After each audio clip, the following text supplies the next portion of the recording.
Ya son 25 las selecciones que han logrado su clasificación a la Copa Mundial de 2026.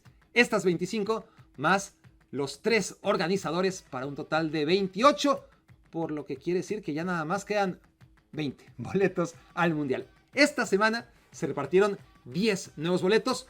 No voy a rankear aquí a los 10 nuevos clasificados al Mundial. Habrá algunos que sí lograron su pase al Mundial, otros que lograron su pase al repechaje, otros que simplemente consiguieron un resultado histórico. De eso trata el ranking de ahora, pero para repasar rápidamente cuáles son estas 10 nuevas selecciones que van al Mundial, se trata de Inglaterra por Europa, de Qatar y Arabia Saudita por Asia, y de 7 selecciones africanas que se unen a las 2 que hicieron más temprano su tarea y ya estaban clasificadas, que es el caso de de Marruecos, y de Túnez. Egipto fue una de las 7 selecciones que se clasificaron en esta fecha FIFA, y a la que voy a poner primero es a Cabo Verde, porque Cabo Verde ya estaba prácticamente clasificada, si no estaría mucho más arriba, pero la heroicidad de ver a Cabo Verde en la Copa Mundial ya estaba consumada desde jornadas anteriores, pero había que cumplir el trámite, ya fuera en contra de Libia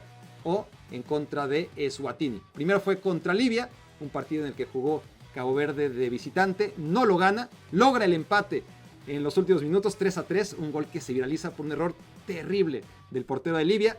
Todavía tenía cierta vida Camerún, pero jugaba en casa contra Eswatini, la selección de los tiburones azules. No se dejen engañar por el nombre de Cabo Verde.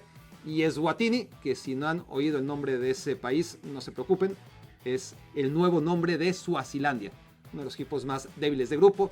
Cabo Verde cumple con ese trámite, pero sobre todo con esa responsabilidad de meterse a la Copa Mundial cuando nadie pensaba al inicio de esta eliminatoria que iban a quedar por encima de Camerún. Es una tremenda sorpresa la de Cabo Verde, que deja a Camerún en el repechaje y que, siendo uno de los países más pequeñitos de África, con apenas 500,000 habitantes, debutará en los mundiales. En el número 9 voy a convocar a la selección de Turquía, que no clasificó a la Copa Mundial. El único europeo que lo consiguió matemáticamente fue Inglaterra, pero que amarró sus posibilidades de acceder por la vía del repechaje, sabiendo que no va a ganar el grupo. Desde que le tocó la mala suerte de quedar emparejado con España, se sabía que Turquía iba a tener que, en el mejor de los casos, buscar su vuelta a los mundiales por la vía del repechaje, y eso es lo que ha asegurado esta semana con 2 victorias notables. Fue a ganarle a Bulgaria 6-1, que en esta época ganarle a Bulgaria tampoco tiene tanto mérito, así le metas 6 goles de visitante, es un desastre el cuadro búlgaro, pero después, lo que son las cosas, ahora tiene más mérito ganarle a la Georgia de Mamardashvili y de Kvaratskhelia. Lo hizo además por todo lo alto, 4-1 goleó, así que metió 10 goles en sus 2 partidos la selección de Arda Güler, de Kenan Yildiz, de Hakan Çalhanoğlu, y vamos a ver si logra por fin regresar a los mundiales, porque no solo es que Turquía no haya vuelto a semifinales después de conseguirlo en Corea-Japón 2002, es que ni siquiera ha vuelto a jugar una Copa Mundial, y vaya que han pasado buenos jugadores durante estos 25 años, como por ejemplo, entre otros, Arda Turan, que no consiguieron algo que ahora Turquía, no voy a decir que está a punto de conseguir, pero que claramente es uno de los favoritos. Ya veremos contra quién se encontrará en repechaje, pero fue una gran semana, ni duda cabe, para esta poderosa generación turca. En el número 8, Costa Rica. No puedo decir que haya sido una semana feliz para los ticos, ni mucho menos, pero sí una fecha FIFA de alivio para una Costa Rica que, mal que bien, mantiene el invicto y que antes de enfrentar a Honduras tenía miedo. Tenía mucho miedo, fundamentado, de quedarse fuera de la Copa Mundial, a esa a la que acude prácticamente siempre la selección tica. Fue una tortura el partido. Una tortura para los ticos, para los hondureños y para todo aquel que se dignó a verlo. Porque Costa Rica salió a no mover un dedo que no fuera exclusivamente con la intención de defender su portería a ultranza. Y lo consiguió Miguel Herrera. Más allá de que es raro que un equipo dirigido por alguien de la filosofía de Miguel Herrera, con el historial de Costa Rica, por lo menos en la zona, una cosa es que Costa Rica salga a defenderse contra una potencia, algo muy distinto ante un equipo al que siempre ha mirado a los ojos, de un nivel similar, si no es que un poco inferior históricamente, como la selección de Honduras. Salir a defenderse de esa manera, más le valía sacar el resultado, y lo sacó. Lo que necesitaba Costa Rica era no perder ese partido. En el segundo tiempo ya empezaron a pasar un poquito más de cosas, alguna llegada de Costa Rica, unas cuantas más de Honduras, pero consiguió mantener el invicto. Una Costa Rica que ahora sí tiene que ganar, pero que en el calendario tiene una visita, entre comillas, a Haití. Cuando digo entre comillas, pues Haití no juega en casa. Eso le debería de beneficiar a Costa Rica por los problemas sociales y políticos que vive Haití.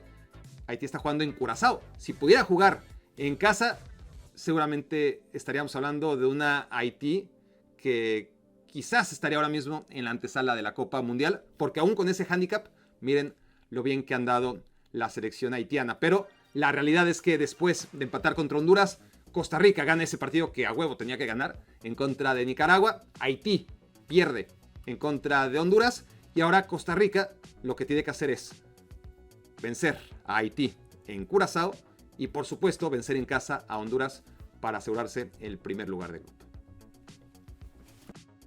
Séptimo lugar, Kosovo. Y a ver si no la estoy poniendo muy abajo.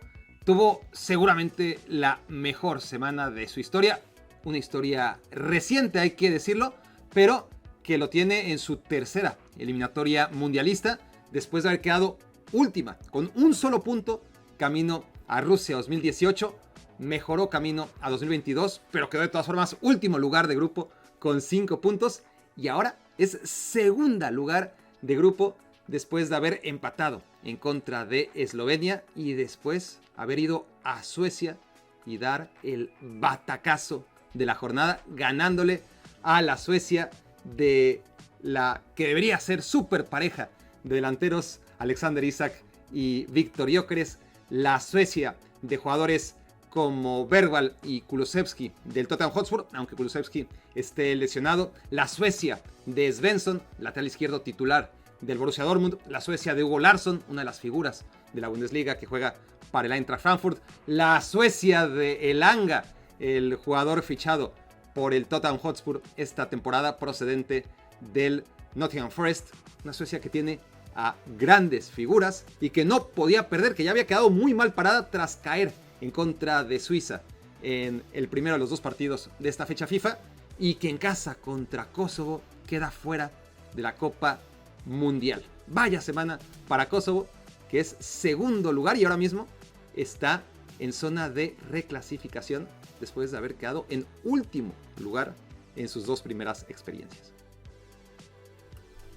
Vaya montaña rusa en la que estuvo trepada la selección de Guatemala, y con ella el corazón de todos los aficionados chapines durante esta fecha FIFA, que tuvo de todo: drama, emoción y al final de 180 minutos una tremenda alegría, porque Guatemala está a las puertas de la Copa Mundial. Otra cosa es que se abran, tendrá que abrirla todavía Guatemala, pero está ahí en tercer lugar de grupo, pero con 2 partidos por jugarse, los 2 partidos en casa, y si logra vencer en esta condición a Surinam y a Panamá, entonces clasificará al Mundial como primer lugar de grupo. Y esto gracias a una semana que estaba empezando muy bien, porque le ganaba a Surinam, líder de grupo, 1-0 hasta el minuto 94, en el que Surinam empata y parecía darle un golpe anímico tremendo al cuadro dirigido por Luis Fernando Tena,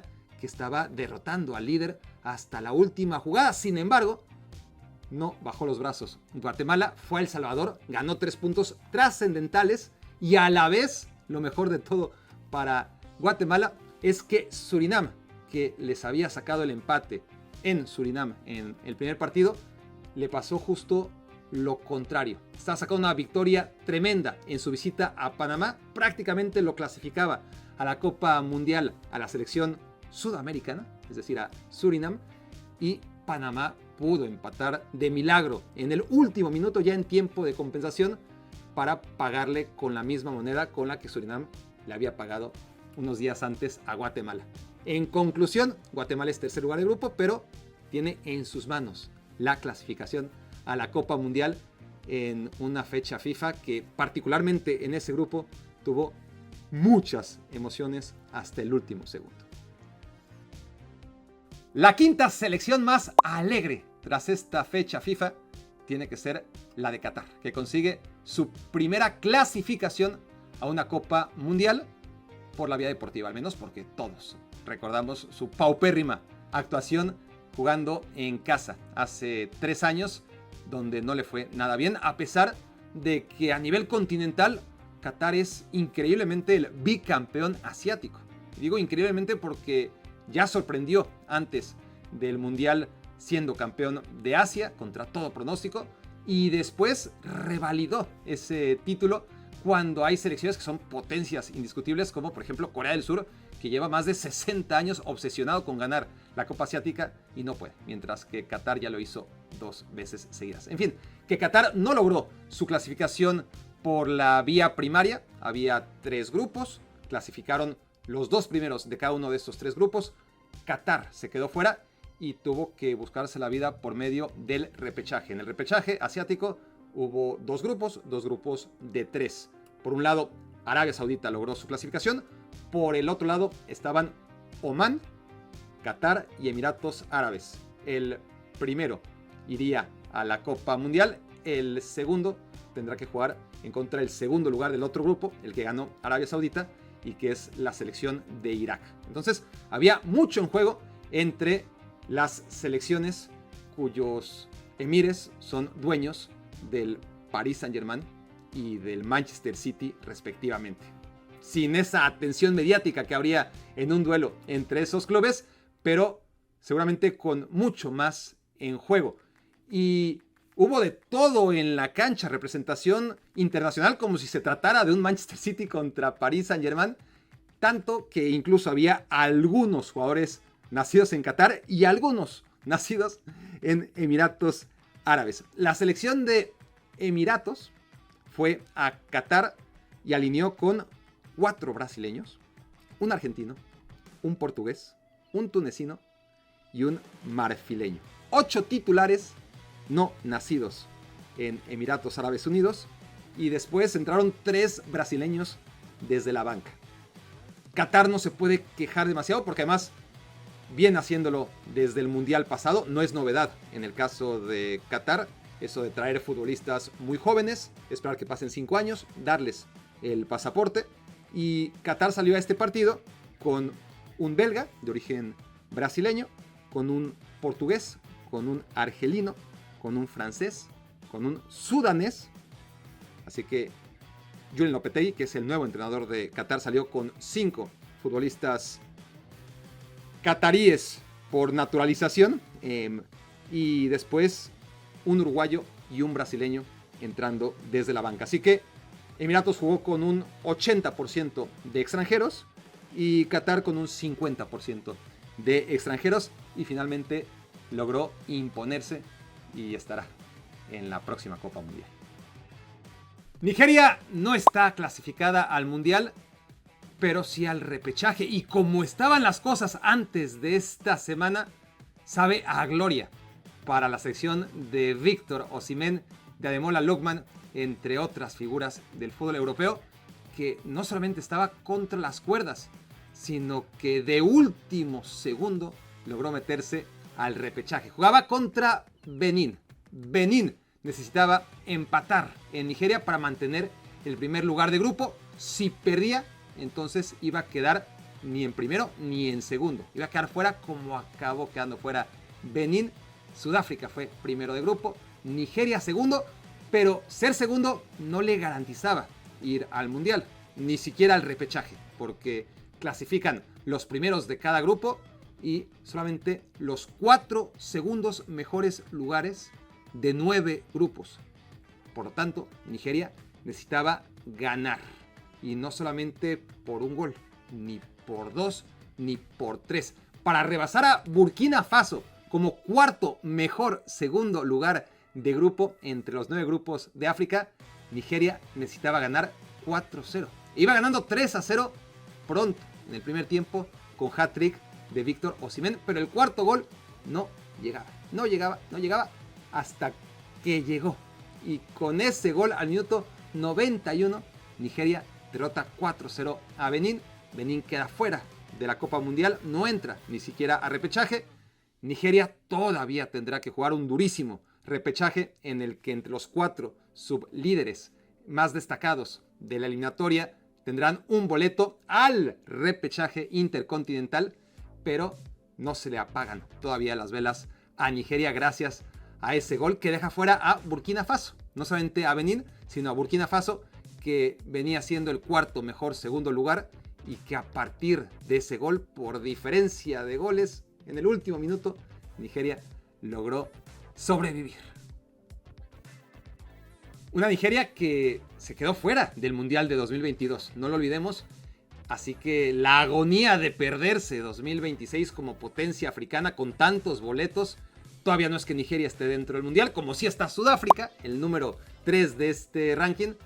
Pero vaya que quedarse fuera de la Copa Mundial por segunda ocasión consecutiva con los jugadores que tiene Nigeria habría costado. No tiene tantos referentes internacionales Sudáfrica, de hecho no tiene ninguno, pero estará en la Copa Mundial. Le ganó el grupo a Nigeria y a Benín de última hora. Necesitaba esa combinación de resultados y el equipo Bafana Bafana logra clasificarse por primera vez a una Copa Mundial desde 2002. Y digo clasificarse porque igual que Qatar, sí, estuvo en 2010, esa había sido su última Copa Mundial, pero clasificarse en eliminatoria es algo que hacía mucho que no lograba la selección de Sudáfrica, que vuelve por todo lo alto a la Copa Mundial. En el número 2, en este ranking de felicidad, voy a poner a la selección de Albania. Y los albaneses me van a decir que estoy loco, que como diablos no los pongo en primer lugar, porque han tenido una semana increíble, porque vencieron de visitante a Serbia. Solamente jugaron un partido, a diferencia de la mayoría. Bueno, un partido oficial, otro amistoso, en el que golean a Jordania. Da igual, el de Jordania. Lo importante era que el equipo dirigido por Silvinho, aquel lateral del Arsenal y del Barcelona, no perdiera en Serbia. Y no solamente no perdió, sino que ganó. Un partido con unas connotaciones políticas y sociales inmensas. También futbolísticas. No olvidemos que en 2016, camino a la Eurocopa 2016, fue precisamente un partido entre estas dos selecciones jugado en Serbia, donde voló un dron con una bandera que generó mucha polémica e irritación en los futbolistas, que un jugador bajó esa bandera y después los jugadores de Albania se lo arrebataron y bueno, ese partido acabó suspendido con invasión de cancha. Lo ganó Albania sobre la mesa y Albania acabó clasificándose a su primera Eurocopa. Luego volvió a la Euro en 2024, pues en ese momento era totalmente histórico. Albania ya le había ganado a Serbia sobre la mesa, ya le había ganado a Serbia por medio de proxies, ¿no? Por medio de Granit Xhaka y de Xherdan Shaqiri. Recordemos aquellos festejos en la Copa Mundial de 2018, en donde para jugadores suizos, albaneses, kosovares, como el caso de Shaqiri y Xhaka, enfrentar a Serbia y ganarle era mucho más que los 3 puntos en juego. Y aquí ni hablar. Y vaya que había mucho en juego deportivamente hablando, porque es un grupo dominado totalmente por Inglaterra, ya clasificada a la Copa Mundial, por cierto, y en el que el segundo lugar, el puesto para repechaje, se lo están peleando estos dos. Serbia llevaba mano, jugaba en casa, y en lugar de liquidar a Albania, Albania liquidó al equipo todavía dirigido hasta ese partido por Dragan Stojkovic. Una figura total como futbolista, pero caduco totalmente como entrenador, al que no echaron después de perder terriblemente 5-0 en contra de Inglaterra. Y claro, no sobrevivió un solo segundo.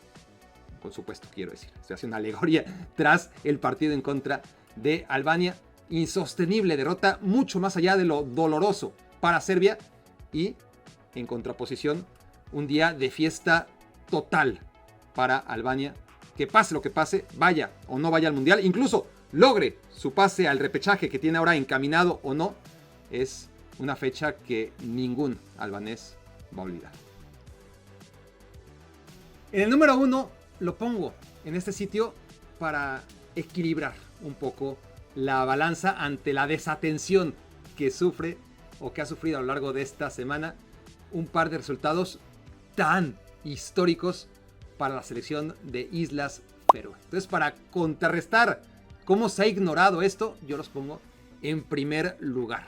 A ver si sirve de algo mi homenaje. 4-0 le ganó a Montenegro en el primer partido, y no contentos con eso, que para mí ya fue un notición. 4-0 a una selección que no es una potencia como Montenegro, pero que claramente tiene muchos más recursos históricos y generales que la selección tan pequeñita de Islas Feroe. Pero no solo eso, ya eso les habría dado argumentos, pero luego le ganaron a la República Checa, que sí puede ser la peor versión histórica de la República Checa si quieren, pero Islas Feroe le ganó a República Checa y limitó considerablemente sus posibilidades de meterse al Mundial. Es tercer lugar de grupo Islas Feroe, seguramente no va a alcanzar el repechaje, mucho menos la clasificación directa, pero hay que contextualizar lo que es Islas Feroe. En Europa hay muchas selecciones de países pequeñitos.